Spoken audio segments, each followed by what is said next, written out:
ഏട്ടൻ വന്നപ്പോൾ കുറച്ച് മീൻ മേടിച്ചുകൊണ്ട് വന്നായിരുന്നു. മീനും മലക്കറിയൊക്കെ മേടിച്ചുകൊണ്ട് വന്നായിരുന്നു. വൈകുന്നേരമായിരുന്നു കേട്ടോ. അപ്പോൾ കൊണ്ടുവന്നപ്പോഴേ ഞാൻ മീനൊക്കെ ഒന്ന് കഴുകാമെന്ന് വിചാരിച്ചു. ഇതിന് ചുമന്ന മീൻ എന്ന് പറഞ്ഞാൽ കുട്ടി മീനാണ് മേടിച്ചുകൊണ്ട് വന്നത്. ചുമന്ന മീൻ ചെങ്കലവ എന്നൊക്കെ പറയുന്നത്. അങ്ങനെ അതും കഴുകിയിട്ട് അപ്പോഴേ ഞാൻ പോയി കുളിച്ചു കേട്ടോ. കുളിച്ചിട്ട് വന്ന് മീൻ വറുക്കാൻ പുരട്ടി വെച്ചിട്ട് അപ്പോൾ കുളിച്ചിട്ട് വന്ന് മീനും വറുത്ത് മീൻ കറിയും വെച്ച് ബാക്കി കുറച്ച് മീൻ പുരട്ടി വെച്ചതെടുത്ത് ഫ്രിഡ്ജിൽ വെച്ച് നാളത്തേക്ക് എടുക്കാമെന്ന് വിചാരിച്ച്. അങ്ങനെ ബാക്കി മീൻ പുളിയും മുളകുമാണ് വെക്കുന്നത് കേട്ടോ. അങ്ങനെ പുളിയും മുളകും വെച്ചു. അത് നല്ല തിളച്ച് നല്ല കുറുകി നല്ല അടിപൊളി മീൻ കറിയായിട്ട് വന്നിട്ടുണ്ട് കേട്ടോ. അങ്ങനെ മീൻ കറിയെല്ലാം വെച്ച് സെറ്റായി.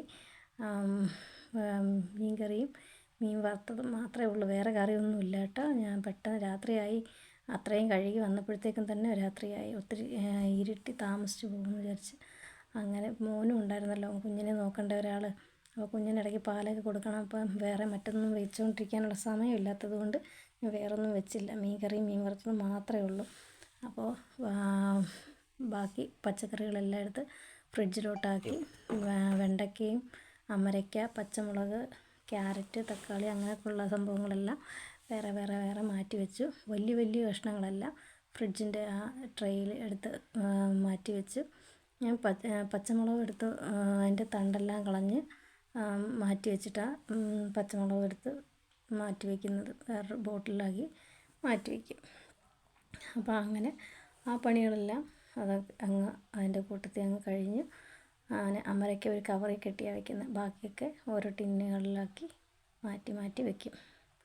അങ്ങനെ പച്ചമുളകിൻ്റെ പഴയ പച്ചമുളക് കുറച്ചിരിപ്പുണ്ടായിരുന്നു. അത് മാറ്റിയിട്ടിട്ട് പുതിയ പച്ചമുളക് അടിയിലും പഴയ പച്ചമുളക് മുകളിലും ആവുന്ന രീതിയിൽ ആക്കി ഇട്ടിട്ട് റെഡിയാക്കി വെച്ച്.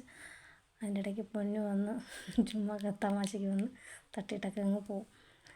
അങ്ങനെ അത് കഴിഞ്ഞതിന് ശേഷം ദോശയ്ക്ക് അരി വെള്ളത്തിയിട്ടുണ്ടായിരുന്നു കേട്ടോ. അപ്പം അതും കൂടെ ആട്ടി വയ്ക്കാമെന്ന് വിചാരിച്ചു. അങ്ങനെ മിക്സിയിൽ അരിയും ആട്ടി അതും റെഡിയാക്കി മാറ്റി വെച്ചു. എല്ലാം കഴിഞ്ഞതിന് ശേഷം ഞാൻ ചോറ് കഴിച്ചു. ബാക്കിയുള്ളവർക്കെല്ലാം ചോറ് കൊടുത്തായിരുന്നു കേട്ടോ. അതിൻ്റെ ഇടയ്ക്കൂടെ ചോറൊക്കെ വിളമ്പി കൊടുത്തു. പൊന്നും അച്ചുകുട്ടനൊക്കെ ചോറൊക്കെ വിളമ്പി കഴിക്കും. ഏട്ടന് ചോറ് വിളമ്പി കൊടുത്തു. അത് കഴിഞ്ഞ് ഞാൻ ചോറ് കഴിച്ചു.